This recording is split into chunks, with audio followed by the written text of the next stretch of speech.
Okay, there we go. And here comes some folks now. We'll just give it about a minute to start the conversation. Thanks for joining, everybody. If, while we are waiting for folks to join, you could possibly type your name and where you're calling in from, that'd be great, just to get the conversation started in the chat as well. You'll see that along the bottom of your Zoom window. I'll get that started here. I'll just put a welcome message in there for everyone. Perfect. Thank you, Gary. All right, now that we have somewhat of a quorum going, my name is Nick Hool. I'll be kind of doing tech support administration for this this webinar conversation that we're having today with Erik Pedersen and Amara Kniep from Network Kansas. Super excited to talk with you both. But just a little bit about how this is going to flow. We'll have a conversation for about 30 or so minutes, and then start taking questions from there. I'll read those out to the presenters as we go through. Hi, Bailey. Great to have you with us. Jack, awesome. Nita, Lance, awesome. Welcome, welcome. All right. Well, I haven't seen anyone new join in a few seconds. So, Gary, you want to take us away initially? Sure. Oh, sure one last thing. You can feel free to put those comments, questions, concerns, whatever it may be in the chat or the Q&A function. I'll be monitoring both. Sounds good. Thank Perfect. you, Nick. Yeah, thank you. Thank you, everyone, for joining us. I'm excited to have this conversation with Amara and Erik from Network Kansas. So I'll do some brief introduction just to get started here.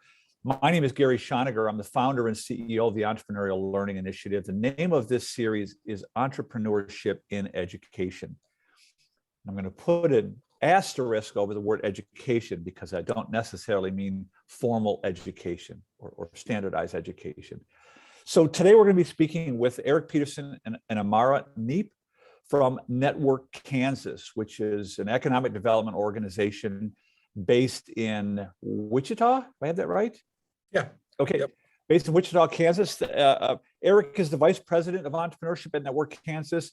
Amara's role is to oversee the statewide programming, and you guys are certainly making an impact statewide in Kansas with entrepreneurship. So I kind of want to start there and ask you, Erik, like, what is the role of Network Kansas? Like, what's the big idea? Big idea behind it, Gary. And first of all, we appreciate this opportunity. This will be a lot of fun. The big idea behind Network Kansas is to connect entrepreneurs, small business owners across Kansas with whatever resource they need to help them at whatever point in time. Now, that was our original mission. It still holds true. It has evolved and grown from there. But in short, we work really hard to partner with the entrepreneurs, to partner with communities, to partner with educators, and to partner with resource partners around the state. And bring various tools, various ideas, steal ideas, and really at the end of the day, I like to think we have a giant best practices network across the state where Jack Alston in Pottawatomie County, who I see is on today, can easily engage with Leanne Seiler in Hodgman County and share ideas that are working in their rural communities. Mm-hmm. Why entrepreneurship, Erik? I mean, it's an obvious question, but like, why? What's behind that? Let me go dig in a little deeper. It's the recognition, I think, Gary, that there are a lot of legs on a stool that a rural community has when they work to ensure that they thrive, that they survive in some instances. Mm-hmm. We absolutely recognize that that attraction or recruitment is a leg that economic development directors and communities pursue. But we believe that the time, the expense that goes towards that oftentimes isn't worth the reward. And so we believe that a grow your own mentality is where we hang our hat. Working with rural communities, working with mid-sized communities, to help create processes, to help create structure that more businesses can start, or existing businesses have an easier opportunity to expand or perhaps facilitate a transition from one generation to the next. So we don't begrudge any of the legs of the stool, but we really believe that a grow your own mentality is where we should hang our hat at. Yeah, thank you for that, Eric. I'm a firm believer in the grow your own, the organic. And I've seen some data published from Kaufman, like there was a study done where like Kansas and Missouri, like they wind up spending, they want to be like over $400,000 per job in sort of a smokestack chasing tax abatement kind of competition, I guess you would say. But underneath this, Eric and Amara, I want to get into the programming, but the thing is, I think that this sort of haunts me a little bit, but I think that there's still a sort of a widespread assumption that entrepreneurs or entrepreneurship is the result of a trait-based phenomenon. That certain individuals are just born with this natural proclivity to be entrepreneurs, and everyone else is just relegated to become an employee. And I think the work that you guys are doing is going a long way to help push back against that notion. And I don't think people even think about it consciously. I think it's sort of a default assumption. And part of our work at Eli is to help people stop thinking of it in a binary way. You're either an entrepreneur or you're an employee. And that's really got to start in school. And I know schools aren't the only place that you guys do your work. So I want to shift over to you, Amara, and ask you, like, where are you in instituting the entrepreneurship programs? What do they look like? Where are they being implemented across Kansas? Yeah, I'd be happy to answer that. So first of all, I love what you said, because I think that has been the traditional mindset, is that you either are an entrepreneur or you're not. And like you said, we also aim to change that. And that's part of why we've really enjoyed having Ice House programming across our state. I'll briefly cover all of our programming so you can kind of get an idea of what we do. All of the programs take place statewide, so they're pretty dispersed throughout the state. For our purposes, we kind of divide things between Western, Central, and Eastern Kansas. But we have quite a bit of programming going on across all three of those regions. So I know for a fact, I'll start with Ice House. We've had that go on through all regions of the state. We've got a lot of deep partnerships going with Ice House.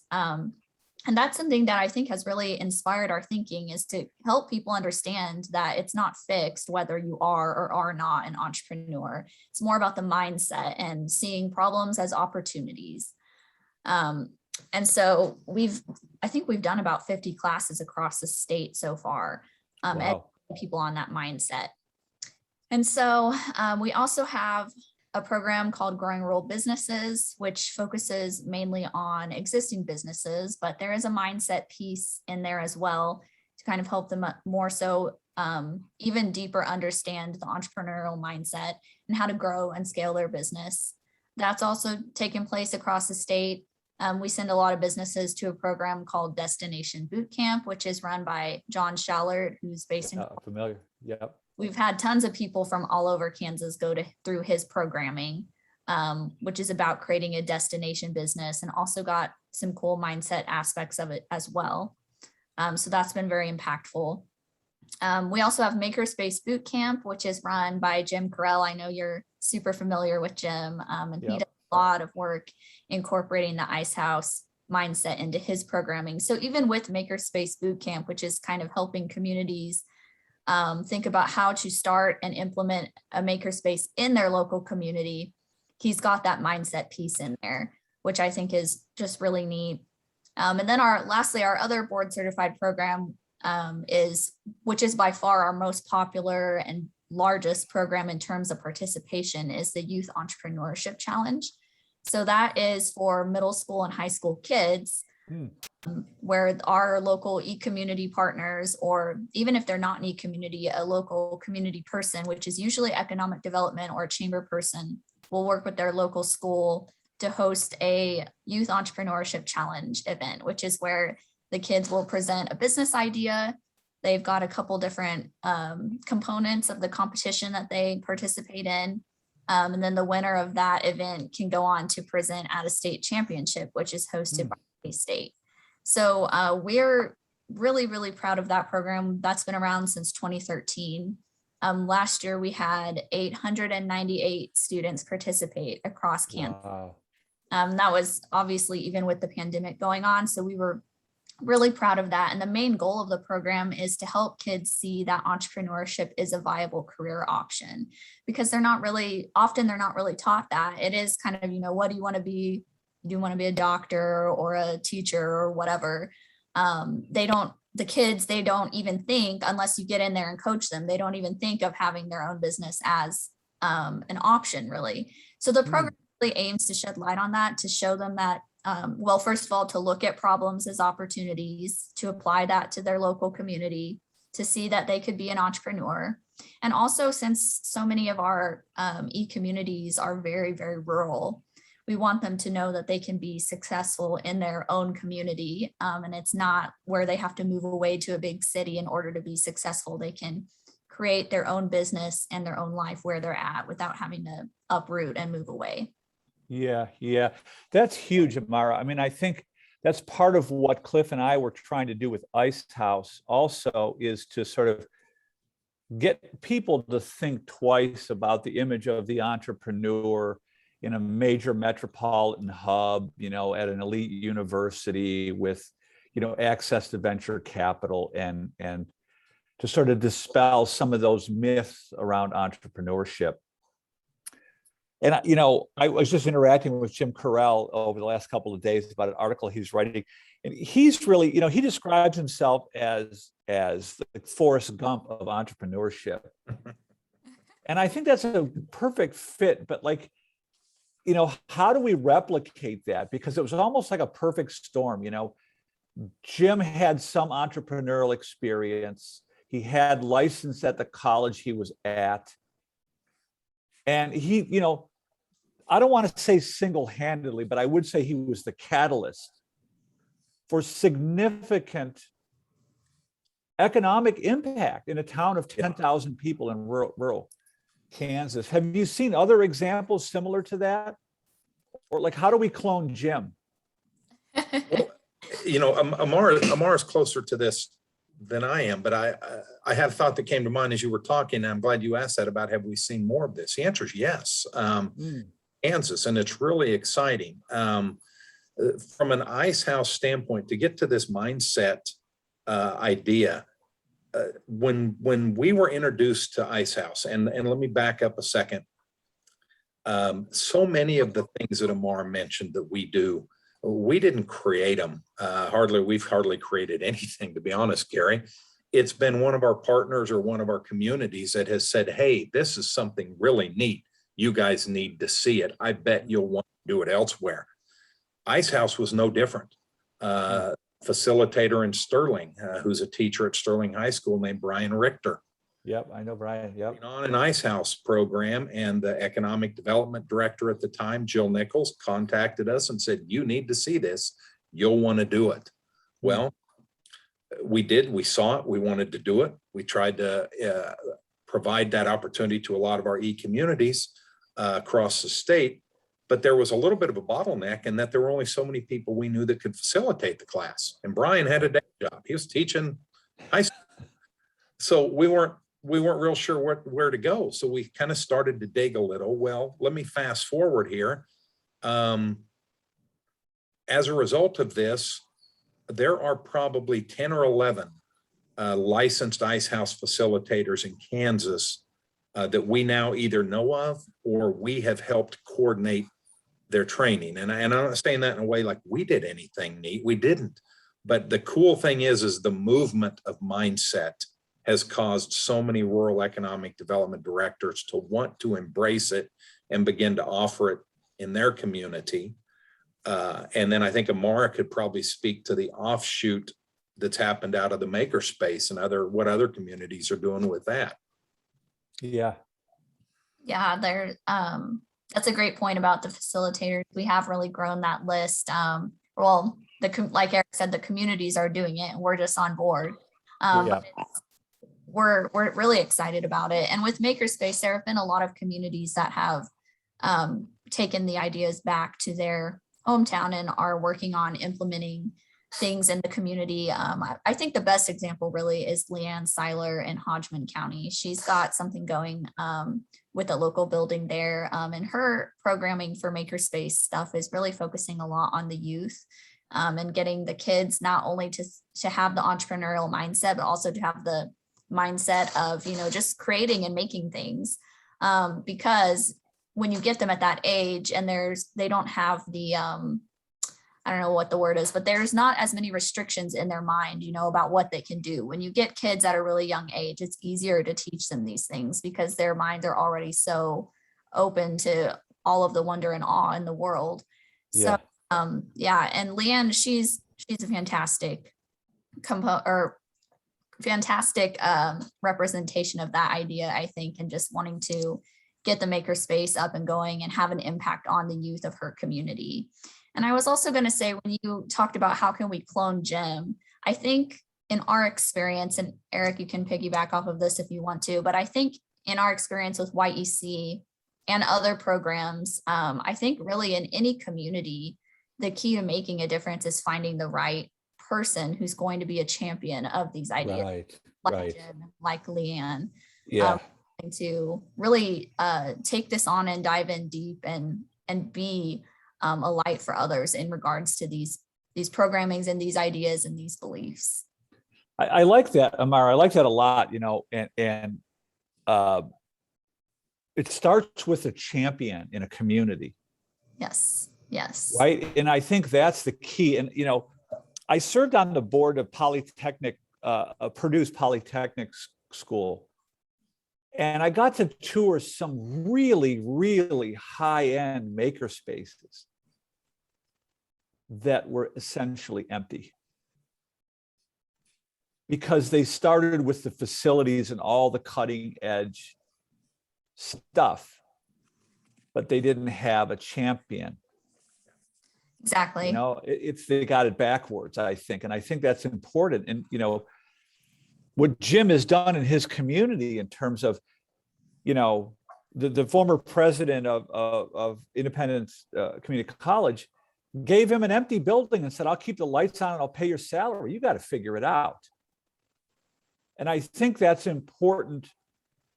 I could extrapolate that out. Those champions have to be entrepreneurial, right? And I was reflecting on this in my writing in a book I'm working on, which is that you need to create the conditions that are conducive to the development of entrepreneurial attitudes and skills. And that means there's got to be a challenge. There's got to be resource constraints. You can't just go, here's a blank check, here's everything you need. That you're never going to develop entrepreneurial skills that way. And I think that's an important part of the making of an entrepreneurial mindset. And we can talk about this if you want, but I've really come to believe that contrary to the assumptions that most people think entrepreneurs are just born, I think the desire to be entrepreneurial stems from, the innate tendency towards growth that's in every living thing. Right. And the entrepreneurial mindset is an effect, not the cause of the behavior. And that's so we got that backwards, right? You think, you have to have an entrepreneurial mindset and then you'll do entrepreneurial things. No, you got it backwards. You got to do entrepreneurial things. And as a result, you'll develop the entrepreneurial mindset. Right. No, you're right. But so often it's that champion that leads the way that can show others that path to follow.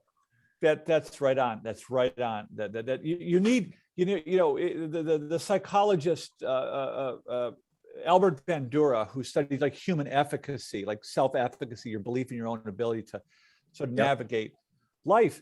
He talks about guided mastery, and like one of the things you need to see people that you can relate to, what he calls socially relatable models. You need to see that in order for you to be it.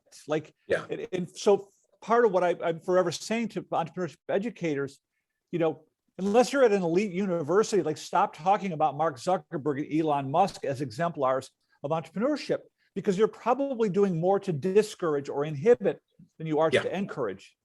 Yeah, I can't see that. I can't visualize that. I can't relate to it. I can sit in Jim or Leanne or other people that we're working with that we could easily put their names in place. I can sit there and I can say, I can visualize how I can do this in my community.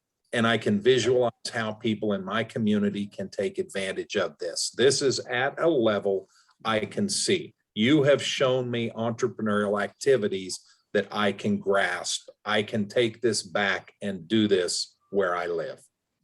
And to that, building on that, Erik, I want to go back to something you said, Amara, that like we have to also get people to realize that we're encouraging people to be innovative and entrepreneurial, and that these are the skills that employers demand. And to your point, Erik, I think we all recognize that entrepreneurial activity is essential for creating vibrant, sustainable, equitable communities. Like everyone knows that that's not controversial, right? But what people forget is we also need entrepreneurial activity to create vibrant, sustainable, and equitable organizations. And these are the skills employers demand. They don't call them entrepreneurial skills. I mean, that word scares people. I gave a talk in Denver some years ago, and a guy raised his hand and said, well, what if I teach all my people to be entrepreneurial and they all leave? And I said, well, gee, what if you don't and they all stay? That's right. Right? I mean, the days are gone, to your point, Erik, where we just want people to be like cogs and do exactly as they're told.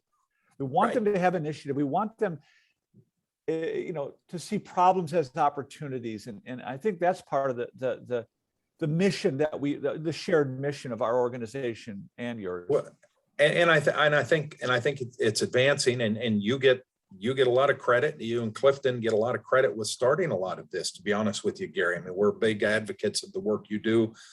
That the learning entrepreneurial skills does not automatically mean I have to go start my own business.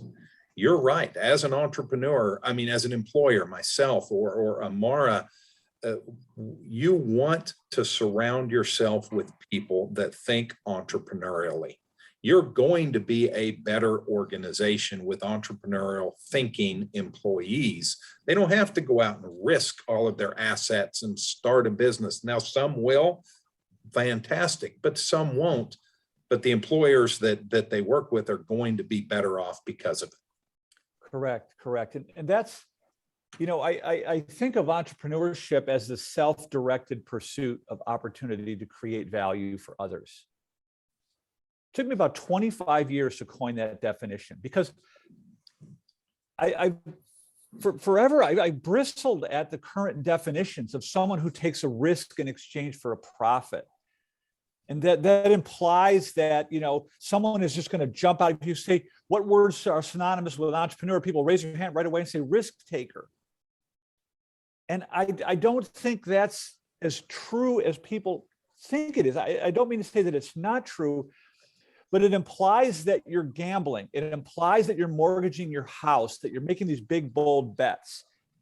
And when we look at the average entrepreneur, that's not the case at all. First of all, they're purpose-driven. They're trying to solve a problem that matters, they care about. And the ones that succeed tend to be the ones that are making it happen in the margins. They're not quitting their day jobs. They're experimenting on the fringes, right? And I think that speaks to something we've talked about before we went live about, the need for certainty is real. and needs to be respected. But the need for growth and vitality is also real and it needs to be respected. And we often favor our need for certainty. We favor that need for certainty at the expense of our need for vitality and growth. Yeah. No, we almost default to it. We default. That's a great way to think about it, Erik. It's sort of a default. But Amara, I want to come back to like the education thing. And I know, you're kind of at this intersection in your programming. You're working at the intersection of formal education and informal education, economic development and formal education, let's say. And it puzzles me. And I think maybe this is a failure on our part, but so let me back up. I think of the benefits of entrepreneurial mindset education or entrepreneurship education more broadly in two buckets. The first are the economic benefits, which are quite obvious. I mean, a new business creates 5 jobs. 96 or 97% of all new jobs are created by firms with 9 people or less, firms that are 5 years old or less. The economic benefits alone are so profound. Set aside the second bucket, which are the developmental benefits. The individual, learns to be creative and critical in their thinking. They learn to be resourceful, reliable. They develop the attitudes and skills that not only enables them to adapt and thrive, but the attitudes and skills that enable them to make a greater contribution to their organizations, their communities, and so forth. And so, Amara, the question I have for you is like, I scratch my head and say, why isn't this embedded in formal education from, say, grade 1 or grade 3, like all the way through? Because what we see now is like, I think what you're seeing is, yes, some schools are starting to pick it up as a perimeter kind of extracurricular thing, but it's not yet taken seriously at the core. That puzzles me. I wonder if you have anything to say about that. Yeah, thank you for that question. That's a really good point and a great question. And I would agree that entrepreneurship education is not currently considered like a core component of education in most schools. There is some, but the vast majority, no. It is more of an extracurricular Right. or just something that you do for fun or whatever. But I don't really have any great insight as to why that is, but I agree with you that it's very important. And it's one of our goals that we're trying to change that, trying to get people to see the importance of entrepreneurship education for youth. And actually, I really wanted to bring back something that you were talking about with the risk, where people think that entrepreneurs are risk takers, they're taking these huge risks. And I agree that it's not always as much as people think, but there is a risk, a little bit component to entrepreneurship.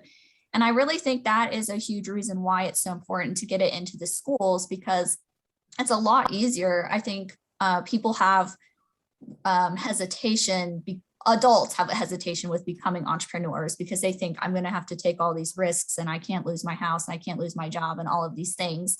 And I think it's a lot easier to teach risk taking to youth, because obviously their risks are much smaller. They don't have jobs and mortgages and all of these things. So it's easier to teach those things to them. They don't have limits on their creativity when you get them at the younger age.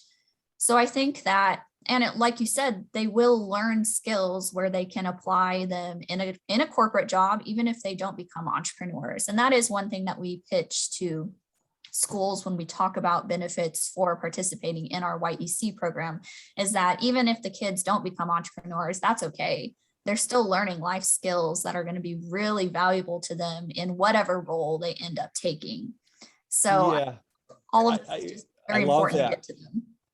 I love that, Amara. And I'm fond of saying to educators, and I work on that language all the time, like to help increase the buy-in from beyond the traditional entrepreneurship educators to more broadly. But the thing I want educators to understand, be they, community educators, formal or informal, I really don't care,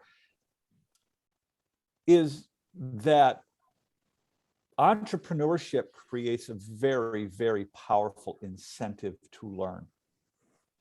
Mhm. I think that's, there's a field of a learning theory, we'll call it, called discovery learning.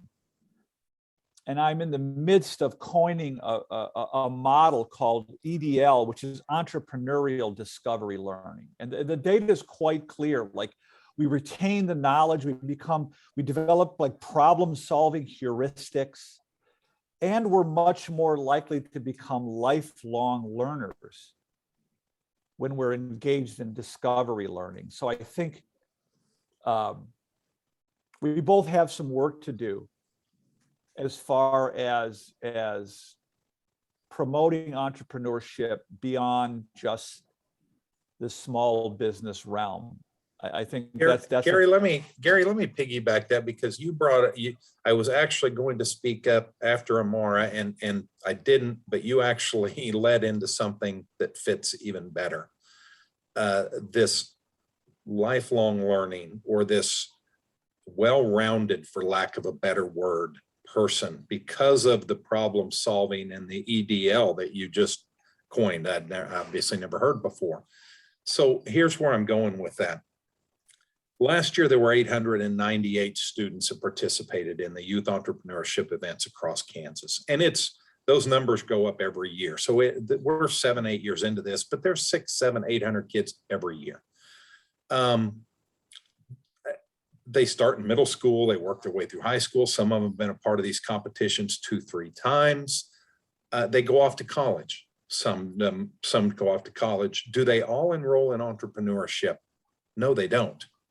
But Amara and I have found ourselves in conversations with particular college professors or at meetings and things.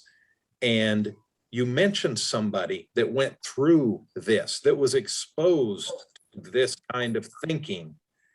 And almost every time they comment on what a good person that is, or, oh yeah, that's a good student, or yeah.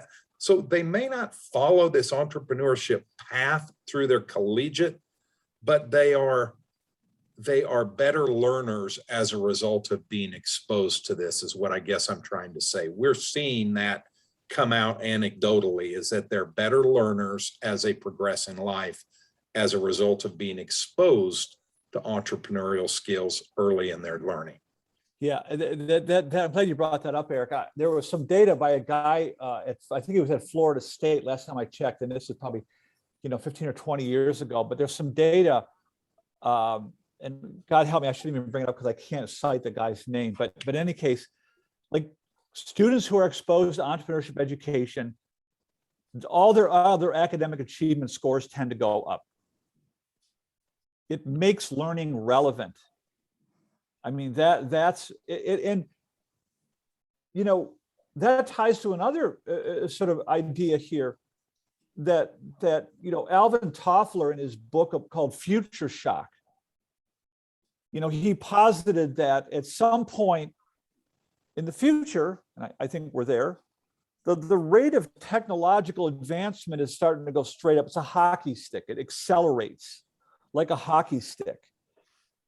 Yet the human ability to adapt is a gradual uphill slope. And so what happens when the rate of change exceeds the human ability to adapt? Right? And I think the entrepreneurial mindset, I think it doesn't matter how smart you are, what space you're in, no one can keep up. But I think the entrepreneurial mindset is better suited to adapt in that rapidly changing, with the ability to adapt, meaning the ability to learn, unlearn, and relearn, specifically outside. I mean, this is going back to mindset now, right? Like, to figure out how to learn, unlearn, and relearn outside of known systems. And what we don't realize is that most of us have learned how to learn and how to work within known systems. where somebody else tells us what we need to learn and do in order to be successful in life. And I think that's part of the problem now, because absent, that's the question for the entrepreneur. How do you make yourself useful to other humans outside of a known system? Mhm. Right? And I think of it as when you zoom out and you look at the entrepreneur, I think of a biology experiment.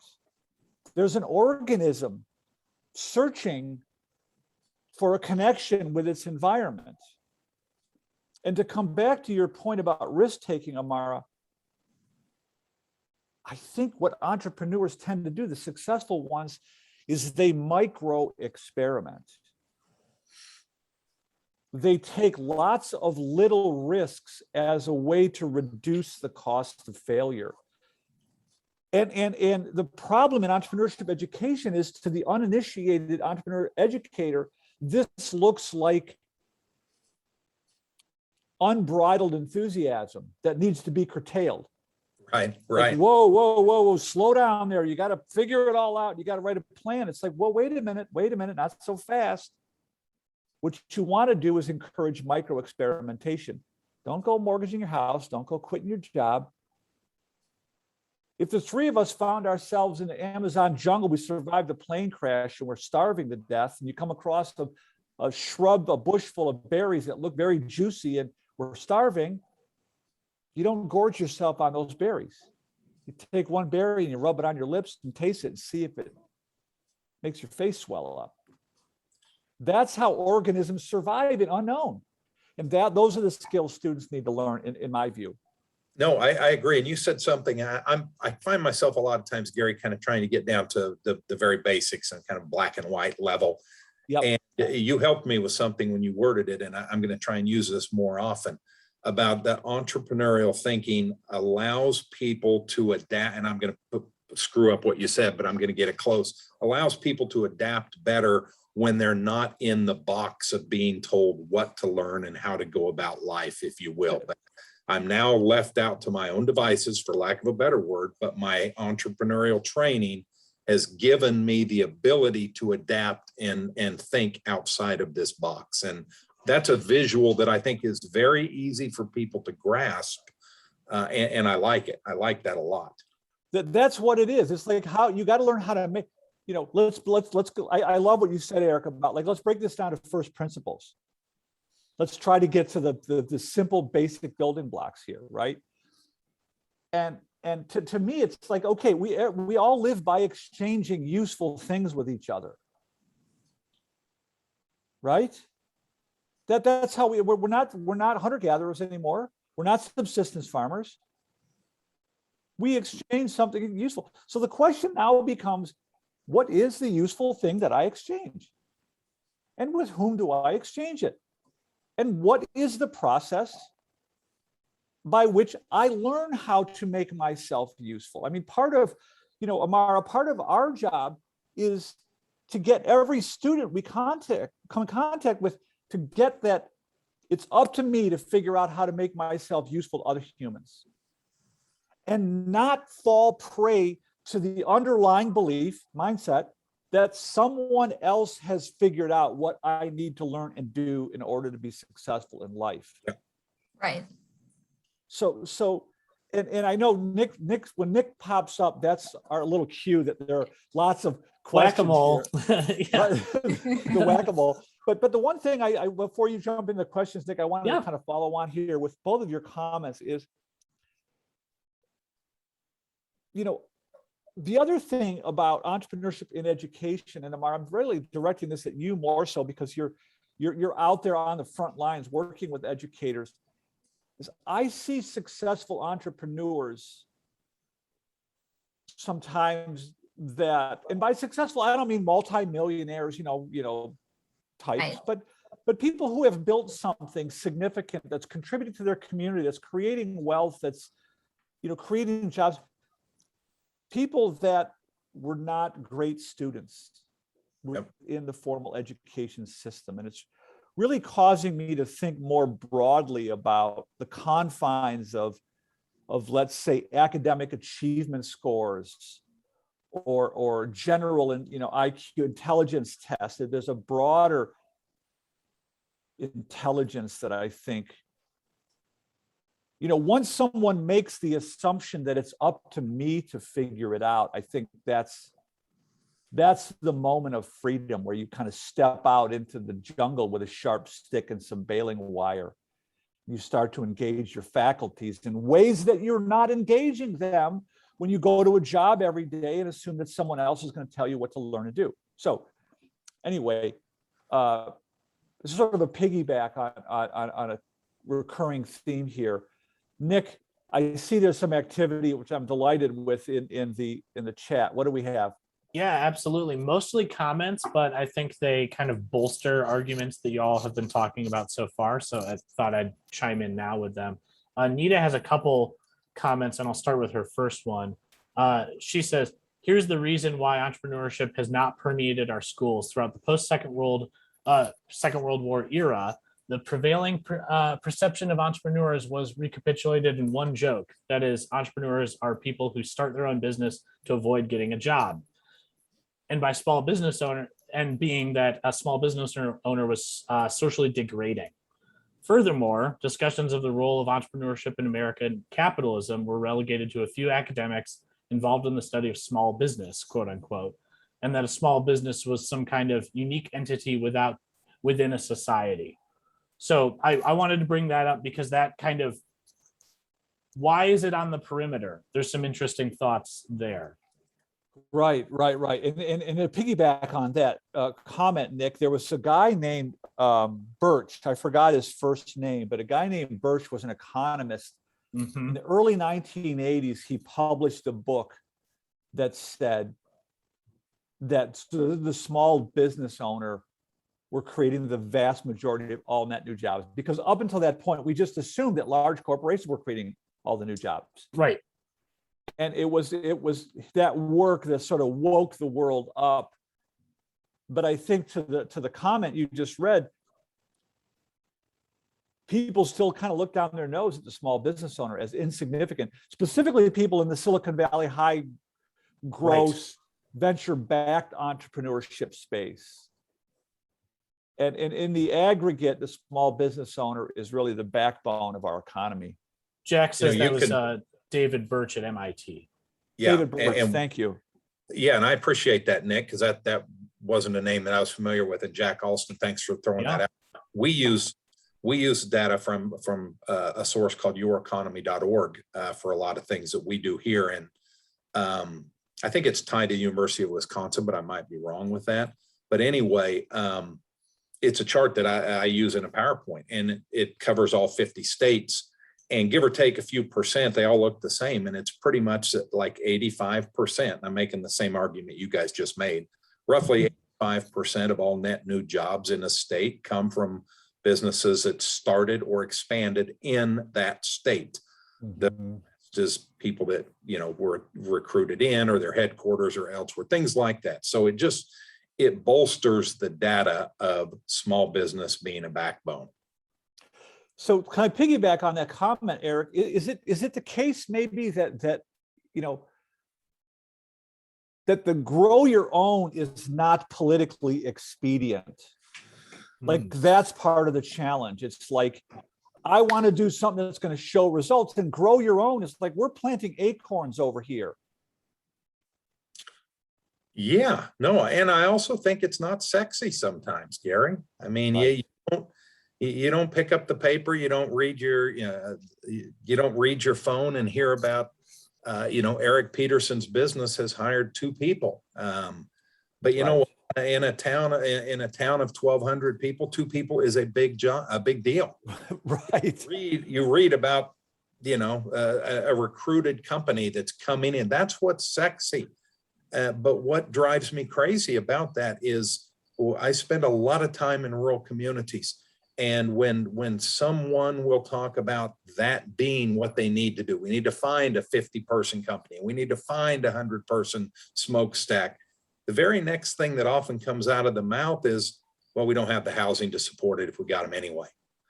So the two are very conflictual. So Yeah. To grow your own, I kind of rambled for a second, Gary, but I think that really a lot of it is the fact that it's just not sexy to promote that Erik Pedersen's job hired 2 people. Right. And I think, I've had a lot of economic development smokes, SBDC types come to us vis-a-vis our training and lament about the pressure they're under. I taught an entrepreneurship class, 3 months ago, and now I'm being asked, like, how many jobs have this created? Like, that's a problem. Like, that's a problem. We have to help policymakers. We have to help the people that fund these programs, like, understand, like, we're playing a long game here. Right. This is an organic thing that's going to build robust communities, but it's going to take some time. No, Right. you're exactly right, because at the end of the day, there are a vast majority of people that we work with across the state of Kansas that believe very much in that. But you're right, it has to be supported by commissions, by boards, by politicians that recognize exactly what you said. This is a long game, and for the good of the communities, we have to just play the game right, but recognize that it's not an overnight silver bullet. Yeah. Any other comments in here, Nick, that you Kind of wanna in point relation, to? oh yeah, plenty of comments. In relation to what we were just talking about, well, actually, I'll skip ahead to Stephen Taylor from Kentucky Highlands. Nice to have you on with us, Stephen. Said, to Gary and Amara's point about entrepreneurs not being uncalculated risk takers, UVA professor Sarah Sarasvathy, whose work we actually reference in the Ice House program and in our trainings, writes about effectuation, a process that entrepreneurs use to create the future rather than predict it. They risk only the resources that are immediately disposable and don't bet the farm. Because they don't have a farm to bet. Right. which actually brings me to another point, Nick. I mean, and so let me dig into that a little bit. And I'm Nick, stop me if I'm geeking out over here. No. I clearly we need a geek alert. Folks, we need a geek alert to come up in the the guy with the little glasses. Some of these folks clearly want to geek out, so it's great. Go ahead. Yeah. But like, referring back to Sarasvathy's effectual reasoning, I try to simplify that, because if you go to her website and try to, like, wrap your mind around effectual reasoning, it's worded in a way that's not easy for the average person to grasp. In my view, anyway, it wasn't easy for me to grasp. But I think of it like by contrasting it with what she refers to as causal reasoning, which is what most of us have been taught throughout our lives. Causal reasoning tells you to know before you go. That's know with a K. So figure it all out and then act. And that's very, very prudent in many situations, right? That, like, causal reasoning, know before you go, is prudent when the cost of failure is high. When you have lots of resources at stake, and when the opportunity pursued is present and visible and quantifiable. So that works in a large corporation when you know how big the market is, you can make some reasonable calculations, blah, blah, blah. Most of us are never taught is the inverse of causal reasoning, which is effectual reasoning, which is you have to go in order to know. And that's organic learning. That's the micro experimentation. You're trying lots and lots of little things until you find something that works, and then you build on it. And if you learn how to micro experiment, effectual reasoning, you can survive an infinite number of micro failures. And you learn from it, and you live another day. You can only mortgage your house and fail so many times before you're just done, right? So it kind of goes back to your comment, Amara, about the entrepreneur as risk taker. I think that understanding of that logic is helpful. And it also goes to the messaging. I mean, when you're explaining the effectual reasoning, I like that very much. And the micro experiments and the micro failures and the toleration of that. You know, sometimes those of us that are on this have probably heard people say entrepreneurship is jumping out of the airplane and then building the parachute on the way down. No, it's not. The heck out of half the earth. And you're like, that's not me. That's not me. But you know, the idea of effectual reasoning and, you know, micro experiments and the average person that has entrepreneurial kind of skills and learning can grasp that. But it's hard to grasp this idea of the extreme. Yeah, and I don't like that either. That screw it, let's do it kind of mentality. Yeah. That's easy to say when you're a billionaire. You know, $100 million is an affordable loss. Right. Right. I heard Neil deGrasse Tyson talking about this one day. He was trying to help you wrap your mind around like Bill Gates' wealth.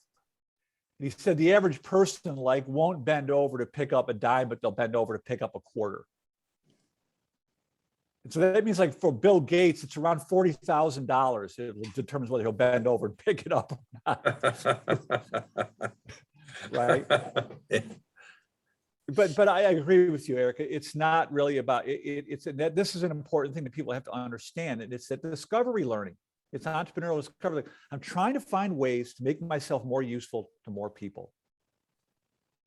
And once that lands in someone's brain, that shifts the perspective. Right now, I start thinking about how can I, because the other half of my definition of entrepreneurship, which was the self-directed pursuit of opportunity to create value for others. The sort of the second half of that is by creating value for others, we empower ourselves. I don't mean we empower ourselves necessarily economically, but we activate our virtues, right? We become optimally engaged. We experience more psychological well-being and growth and the broader benefits that I alluded to earlier.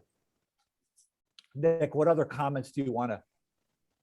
I got a zillion more questions for these guys. I just am trying not to. Yeah. I'll pull out one more and then I'll let you continue on with your questions for sure. Well, and this is I'll combine a couple actually. Okay. So this has to do with the grow your own comments about it's not being sexy and it's why it's hard to get public officials to glom onto that, but also the issue of adopting it in schools and formal education as well. So what is it?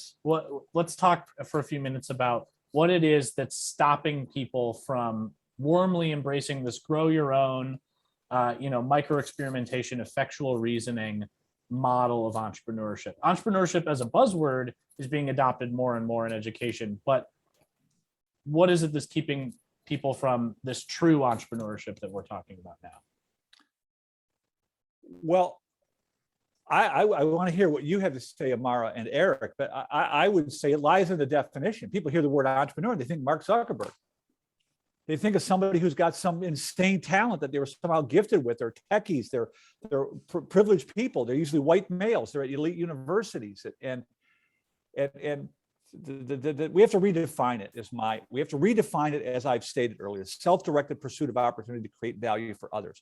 Anyone can embrace that. That's IQ independent, it's resource independent, it's situation independent. Your boss wants you to think that way. I would agree with that. I think that people just don't really know. There's still a lot of confusion on what an entrepreneur is, and that, Mark Zuckerberg type of stereotype scares people. But what we've seen with our communities doing Ice House and doing the YEC program is we've got a lot of really smart community partners that bring in local entrepreneurs to these classes and have them talk to the students, whether it's an Ice House class full of adults or a YEC classroom where it's middle school kids working on a business idea. They get the local entrepreneurs in there to talk to them about their own personal story, their journey, how they grew their business. And yeah, sometimes the entrepreneurs weren't good students in school, but that doesn't matter because they understand how to run their own business and how they've built their business from the ground up. So it's really good for people to hear those kind of local stories on the smaller scale, because that's what they can relate to. Like Gary was saying, you know, no one can really relate to Mark Zuckerberg. No one knows him. We don't even know anyone like him, that kind of thing. But if you can get somebody in there from your local community that you know this person, you've grown up around them, you're very familiar with them, they're not threatening to you, you can see how they've built a business from the ground up. That is a lot more helpful than thinking about Bill Gates and Mark Zuckerberg. And I think Gary, the last thing I'll say is when you talk about redefining the term, and you had also mentioned before that people need to see others that they can relate to. I think that's the goal with our programming, is to have entrepreneurship be something that the kids can relate to in their local communities. And I think there also needs to be more programming in the future where we can really promote and highlight more like women and minority entrepreneurs, so that everybody can see somebody that they can relate to, or that they see as a reflection of themselves, to encourage those groups to get more into entrepreneurship and understand that that's a viable option for them. Yeah. That's good. That's good, Amara. I mean, I've done some work with a huge university system in Mexico called Tecnológico de Monterrey. They have about 120,000 students across 30 campuses. Every single student, freshman year, they self-organize in groups of 3 or 4 students. They're given 1,000 pesos, which I think is less than $50. And they're just told to come back in 48 or 72 hours or whatever with more than 1,000 pesos. You know, their mission is to graduate all students with an entrepreneurial mindset, with a humanistic outlook. It's really I think that's a model that we could learn from here in the States. Like that all students should leave school with some basic entrepreneurial competencies. Mm-hmm. Right? Mm-hmm. I want to come back. I see a question here from Nida. My question to about the rate of failure for small business. Please go ahead, Garen, and ask that, because I was gonna pop in and say, hey, we should talk about this too, because it's a missing piece to what this conversation. And Nick, in the meantime, while I'm spitting out my answer here, if you could find, I wrote a piece for Forbes about this, like how we could, like, and it's a great question, Nida. Thank you for asking this. And I think we could reduce the failure rate by half by teaching people to micro experiment, to make things happen in the margins rather than going all in. And, you know, those of you who know and love me know that I am pretty vehemently opposed to a business plan as a starting point for entrepreneurship. And I'll make a case for that now. It's also in some of my Forbes writing. The problem with a business plan is that you're encouraging not effectual reasoning, but you're encouraging causal reasoning, right? You're treating a small startup as if it's a smaller version of a large corporation. And more importantly, you know, the business plan relies on logic and reason, but it lacks empirical evidence. And so, you know, and I see, I'm asked to panel these pitch competitions for colleges and other initiatives across the United States. And I've seen kids congratulated for, you know, writing business plans based on all this logic, but they lack empirical evidence, right? The fact that obesity is a problem in the United States is seen as justification for my healthy restaurant. It's like, there's almost no correlation there, but they're congratulated for like doing that research. And I think we need to switch it to a more evidence-based process. And at the end of the day, that's what it is. It's discovery. It's evidence-based through micro-experimentation. What entrepreneurs are actually doing is emulating the scientific method.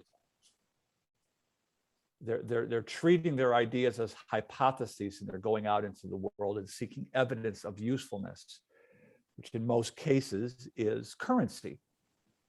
When people open their wallet and pay for something, they're saying that's useful to me.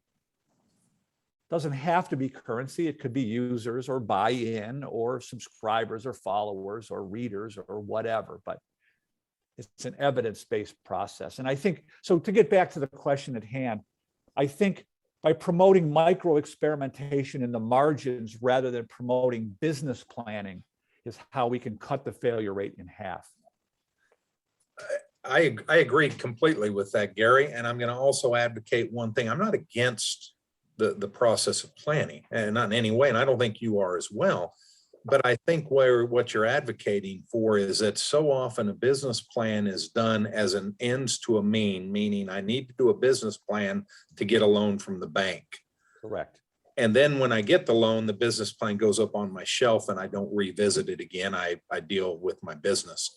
I think that the planning, it may not be the problem.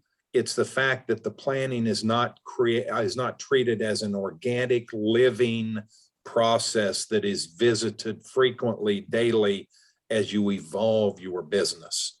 Correct. I think a business plan is viewed as a 35-page document that I take to the bank, I get my loan, life's good, and I set it up on the shelf. That ends up being the fallacy with that. Right. And the other part of it that the other element of the business plan and I agree with you, Erik, it's not a matter of to plan or not to plan, it's when to plan. I think planning becomes very germane once you have evidence of usefulness. Right. Once you've found that evidence, now let's plan. That's right. But it shouldn't come before that. NIDA did point out a lot of research has shown that a lack of planning is one of the reasons for failure, but I think that's the missing piece. What you both just spoke to is the need for planning at the right stage. Prove the concept in some way, shape, or form before you go get the $50,000 or $100,000 loan from the bank, and just replicate a process without any external validation. Right. Yeah. And yes, and continue to plan as you execute. Nick and I are kind of toying with this idea for creating like an alternative to the Shark Tanky kinds of programming that we so often see.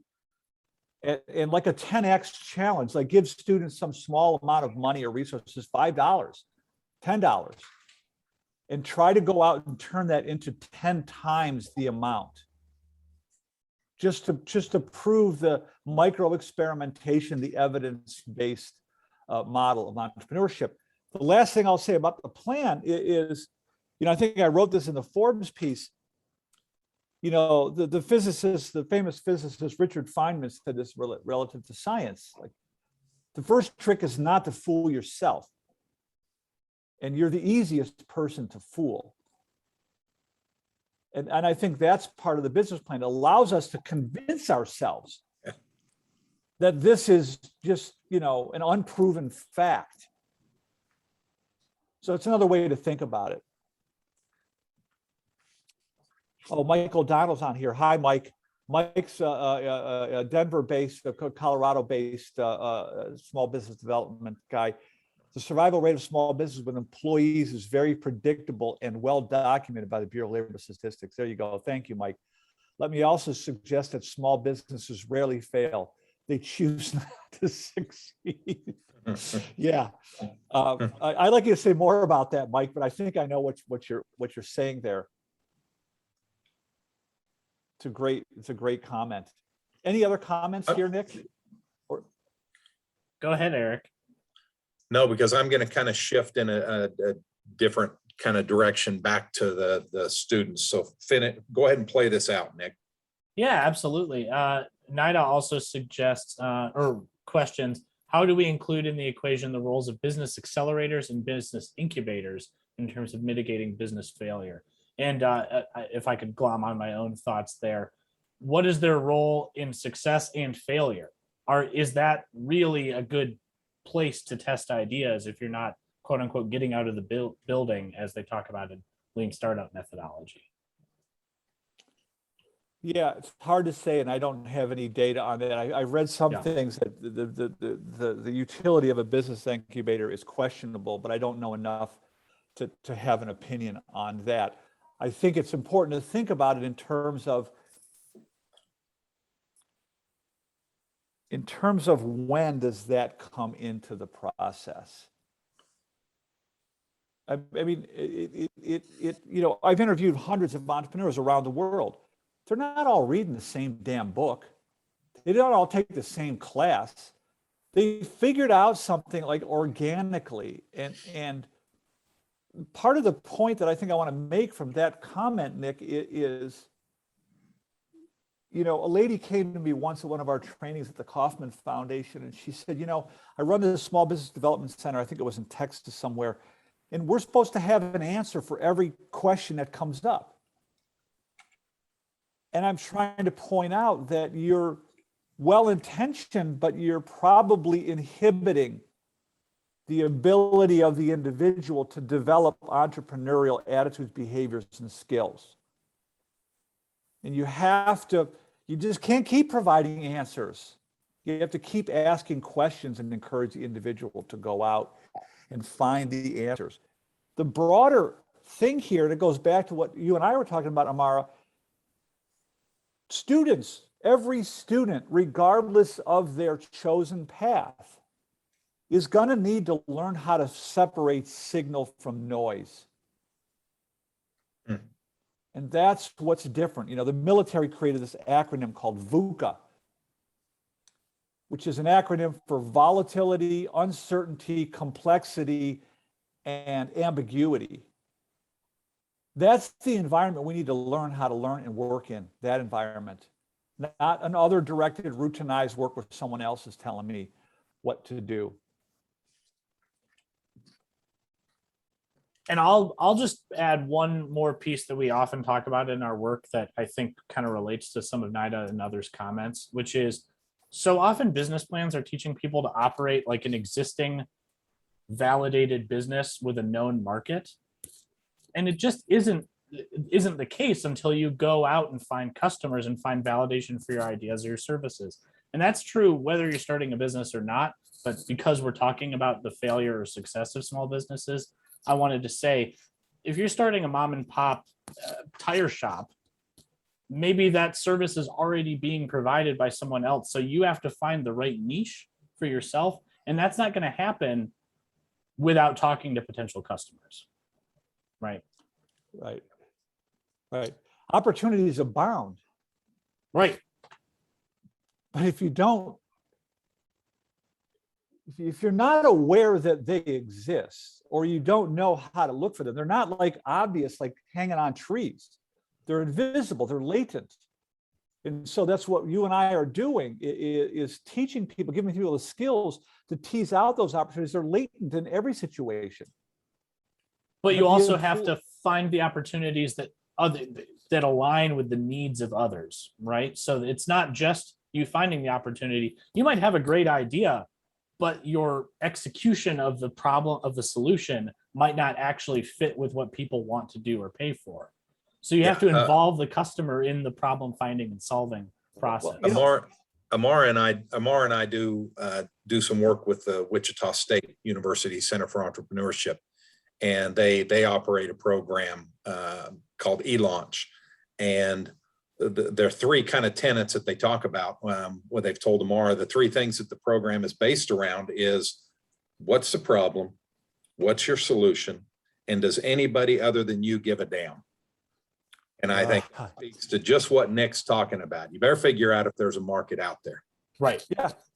And that's like, I once interviewed the oldest living venture capitalist in the United States. His name was David Morgenthaler. He was about 92 years old when I interviewed him.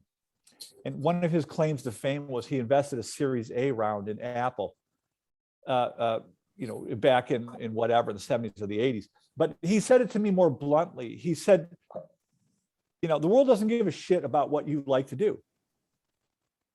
I mean, and that's part of it. And I think, Amara, maybe you see this out on the front lines, but like businesses fail because they got that backwards. They have a solution and then they go looking for the problem. Right. I like Mexican food, so I'm going to open a Mexican restaurant. Right. Well, did you talk to anybody to see if people actually, maybe they want barbecue, maybe they want, Chinese. It's that build it and they will come mentality that I think goes also back to the question of how can we reduce business failure. Fundamentally, this goes back to my definition of entrepreneurship. It begins with empathy. Like, what do other people need? The formula for failure is, what do I want? I want to make a lot of money. I don't want to drive too far. I don't want to learn too much. I don't want to work too hard. So I'm going to open a coffee shop, in the shopping center down the street from my house and hope that works out. Right? There's a Starbucks. Oh, there's a Dunkin' Donuts. Like, there's no evidence of need. It's all about what the individual wants. I think that's also a way we can help reduce the failure rate in these fundamental things. To your point, Erik, is getting to the fundamental logic. Nick, I want to look at this question from Ann Bass about a workforce.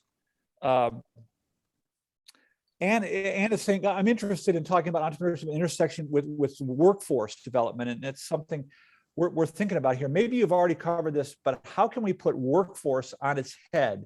And instead of training for some industry's jobs, to instead discovering and developing the innate talents of local residents. Wow, and yeah, you're onto it. This should be the real workforce talent development shift. Yeah, I'm going to start shallow breathing here in a second. That, the first kickoff we did for this series, and was we had Dr. Tony Wagner from the Harvard Graduate School of Education was our first guest.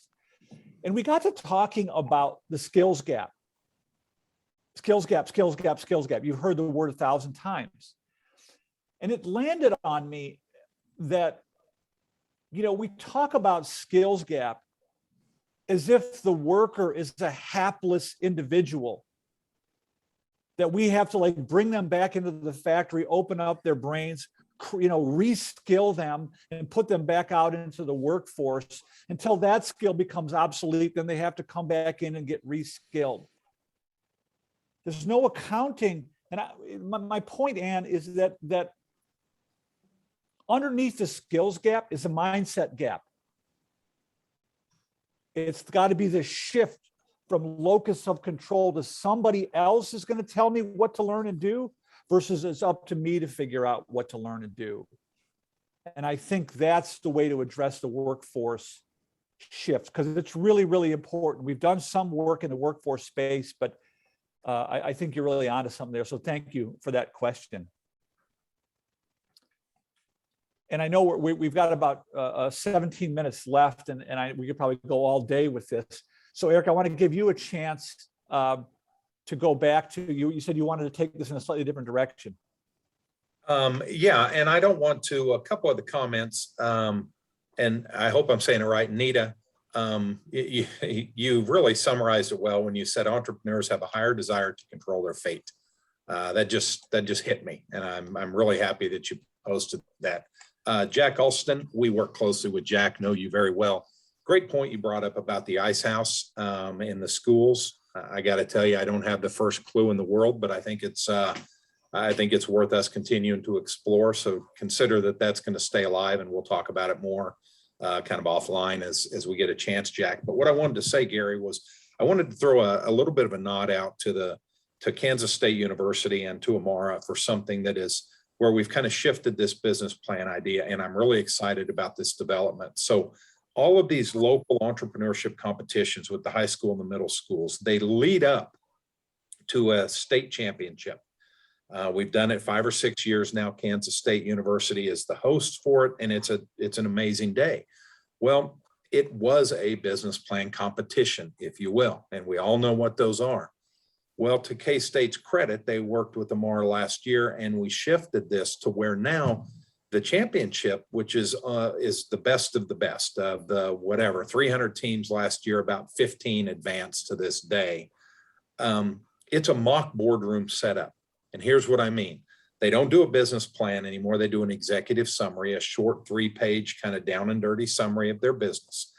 And then on the day of the competition, they walk into a boardroom, which has 5 or 6 judges, the local entrepreneurs, and they spend their time fielding questions, thinking on their feet. What are you going to do if there's a Starbucks and a Dunkin' Donuts down the way and you want to open a coffee shop? What are you going to do if this happens? And so they're taught these skills on their feet on the day of the competition. So it's taking this kind of standard thing we've all seen happen that is good. I'm not in any way making light of it, but it's kind of standing it on its head, and it's giving these entrepreneurs the ability, young entrepreneurs, the ability to develop those skills of thinking outside of the box without somebody telling them what to do. So adopted this mock boardroom. The teams actually participate in 2 or 3 different mock boardrooms with different sets of judges. So they're exposed to a whole myriad of questions over the course of their day. And here's what's really cool about this. The whole purpose is to identify teams that have entrepreneurial skills.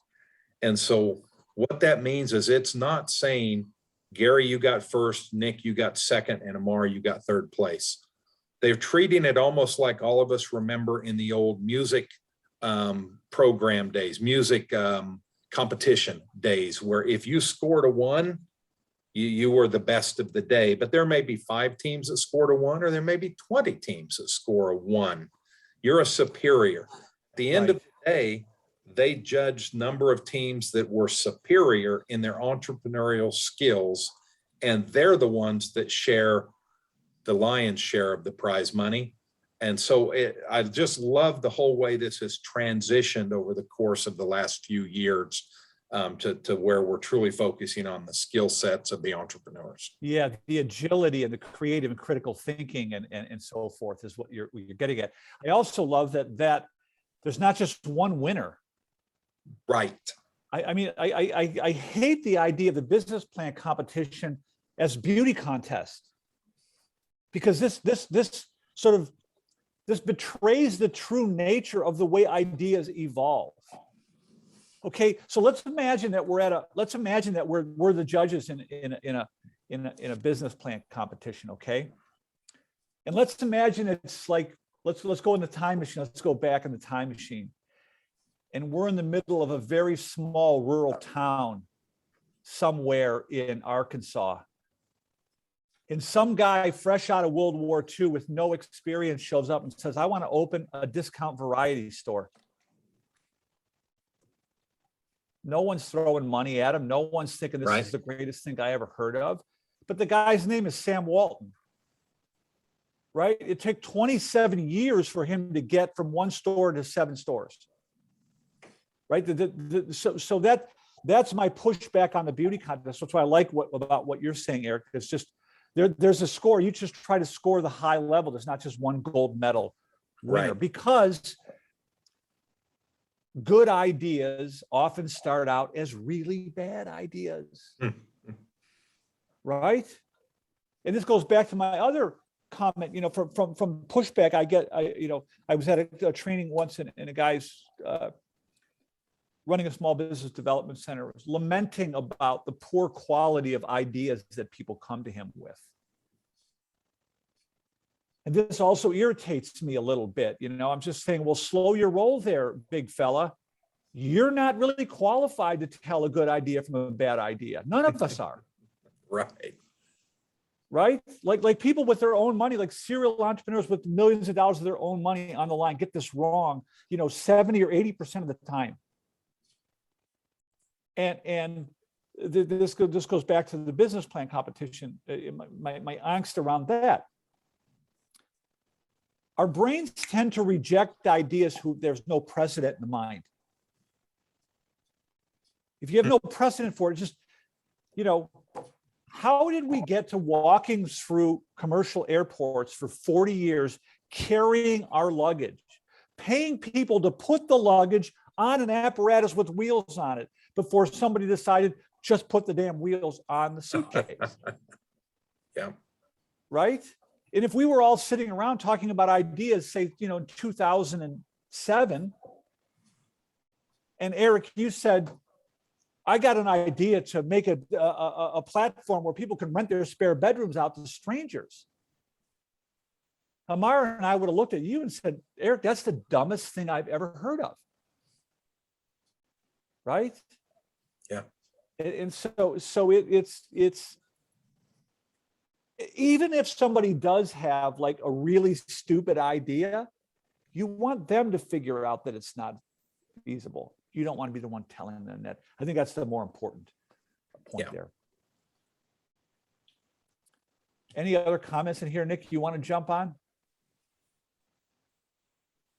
No, you hit on the workforce piece earlier, and Stephen had something else to point out, which is just like everything else we've talked about, it's not politically expedient. It doesn't fit within the government funding tied to election cycles model that we're used to. So if it doesn't happen quickly and someone can point to this initiative I supported made X amount of jobs, which is an important factor. No, don't get me wrong.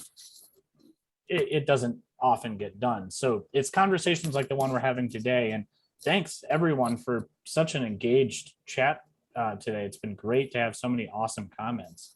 Yeah. Amara, I want to come back to you and ask you to tell us about like any examples you might think of like seeing somebody's life changed from entrepreneurship education, or you know, seeing like a failure, like what in your work has not worked, what has been successful. Can you talk about some success or failures? Yeah, one thing I'd like to address before we get off, because I know we're running out of time, is we talked about how important it is to have champions for entrepreneurship. And we talk all the time in our YEC program. We actually do call them teacher champions. And really that's just a teacher within a school that is very passionate about entrepreneurship and fits that into their curriculum. And what I think is really neat that I'd like to share before we get off is that some of our best teacher champions of entrepreneurship are not entrepreneurship teachers. We've got new teachers that teach things. Well, I'll use one example. There's a teacher, her name is Erin Manning. She's based in Norton, Kansas. She has just built an incredible entrepreneurship program where all of her students go through YEC and participate in the local event. Norton is a very small community, but they have one of the largest YEC events in Kansas. I think they have almost 60 students, if I remember correctly, each year, which for the size of their town is very large. And she actually teaches computer applications. So she's not an entrepreneurship teacher, but she believes in the power of entrepreneurship education. And she's figured out how to fit that into what she already teaches. So basically, what she grades on is that her students, as part of their business idea, are required to design a little flyer for their business on the computer, which fits into their computer curriculum that she teaches. And that's what she grades on. So that's kind of how she ties entrepreneurship into her class that she teaches. But then the students get all of these other entrepreneurial lessons and valuable skills that they receive from the guest speakers and from the community partners and from presenting their idea in front of peers and community members at the event. So I just think that's a concept that's really neat. We've got several teachers like that across the state. Erin is just the one that I thought of first, but I think it really speaks to that passion that she has when she's tying this into something that it's totally out of her way to do it. And she is just putting entrepreneurship into computer science, which I think is just really, really neat. She's infusing it in the curriculum that's already existing. It's not like a departure. Right. I love that, Amara. And you know, we've seen the same thing that you just said. Our most ardent, successful facilitators are generally, not always, but generally people that come from far afield of traditional entrepreneurship educators. And I'm forever saying, like, it doesn't really belong in the business department. It doesn't belong in the business school. The business school is where you go once you have something that's proven to be useful. Right. But it's got to be an interdisciplinary kind of a thing. And that's really what we do, Amara. I think that's how Eli is making the greatest impact, is by training educators. We've trained 3,000 educators over the last decade on 5 continents, how to infuse these ideas into their, and it's, I sort of think of it as a Trojan horse strategy for education reform. It's empowering the teachers to do exactly what you just talked about. Right, right. So are there any particular success stories you want to talk about, Amara, or things that you guys have done that haven't worked? Erik, I'll let you talk about the bad stuff and I'll let Amara talk about the good stuff. How's that? There you go. That works. I'm going to actually talk. Let me talk about one good thing that came to mind. And it's funny to me that it came to mind, Gary, because we have 8 years worth of the youth entrepreneurship. So, you know, thousands of kids and all kinds of winners, if you will. The one that comes to my mind was about 5 or 6 years ago in a small rural town in Western Kansas. At the event, the mayor came to the event, and there was a young man there, and he had a pizza business.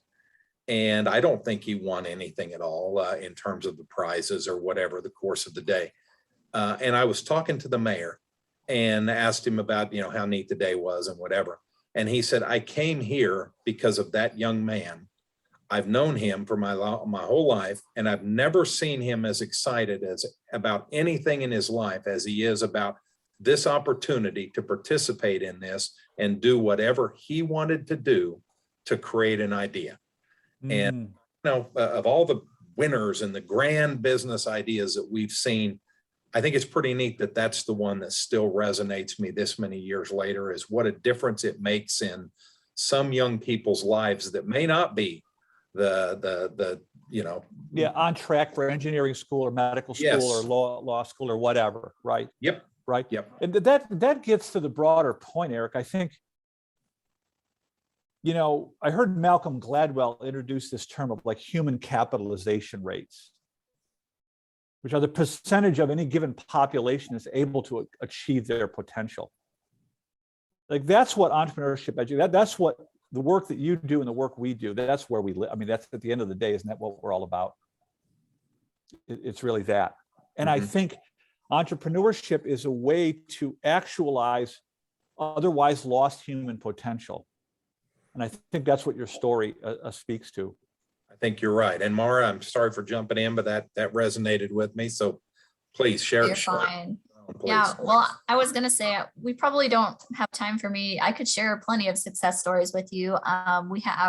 We have actually a lot, Ice House and YEC success stories on our website at networkkansas.com if anybody wants to check that out.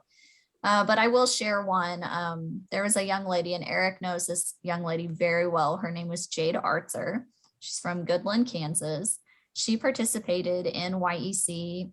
I think she was either in 6th or 7th grade when she first started. Her local community has been doing this program with us since the very beginning. And so she ended up participating all throughout until she graduated high school. And she had a business. It was called Made by Jade, and it was a homemade bread mix. And all you had to do was add like a can of soda to it. So it's just a very simple bread mix. It was designed to make baking easy for kids and whatnot. And so she actually started that business, and she competed with it every year. And she would make improvements and show growth in her executive summary that she would submit. And so that business was really a good revenue generator for her. She saved up some earnings for college. And then when she actually did decide to go to college, she sold the business. So that was even more revenue generation for her. And the business, it's under a different name. I don't remember the new name, but this product is still sold today across Kansas. Wow. That girl's life has changed forever. Like that experience will change. You know, this is the project that Nick and I are working on. It's like, it's a challenge. I would say to anybody, a student, an adult, whatever, take some small amount of money, an affordable loss, let's say $100, and figure out how to turn that into 10 times that amount. And make sure you put that money in a separate account so it doesn't just dissolve into so you can see it.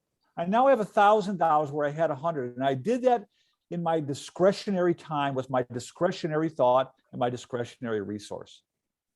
That's a life-changing opportunity. Amara and Erik, I'm so grateful to have this conversation with you guys. I feel like we could definitely do a part two. I feel like there's still a lot of ground we could cover here. I'm really grateful for the work that you're doing, for our partnership with Eli, the work you're doing with Ice House. Nick has put a link to Network Kansas to the blog, and Nick will put a follow-up with links to Network Kansas as well. For those of you who are on this call, if you're interested in learning how to become a certified Ice House facilitator, Nick, maybe you could put that link in there as well for upcoming public facilitator training.